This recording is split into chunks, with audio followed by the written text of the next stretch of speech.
ચાલો મિત્ર, કેમ છો? આજે આપણે દાદર ટપ્પાનું કામ ચાલુ કરીશું. તેના માટે સૌપ્રથમ આપણે રાઇઝરની અંદર કેમિકલ ઇન્સ્ટોલ કરીશું.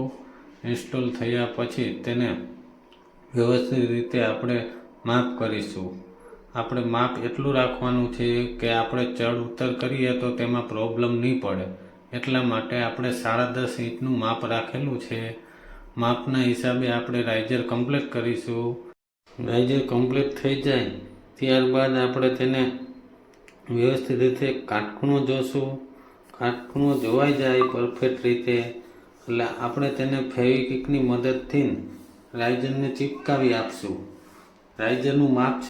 ટપ્પાની અંદર માલ વ્યવસ્થિત રીતે રાખવા માટે આપણે લેવલ જોશું. વ્યવસ્થિત રીતે લેવલ કરીશું. લેવલ થઈ જાય પછી આપણે તેને પરફેક્ટ રીતે ટપ્પો ફિટ કરી શકીએ. લેવલ એટલા માટે ચેક કરવું પડે કે આપણો ટપ્પો છે વ્યવસ્થિત રીતે ફિટિંગ થાય.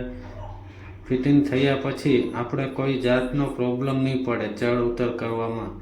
ત્યાર પછી ટપ્પા લગાવતી વખતે આપણે બેક સાઈડ કેમિકલ મારવું ફરજિયાત છે, કારણ કે ટપ્પો મજબૂતાઈના હિસાબે સારો રહેશે. ટપ્પાની આજુબાજુ પણ કેમિકલ લગાવવું ફરજિયાત છે. દાદર બનીને રેડી થઈ ગયેલો છે.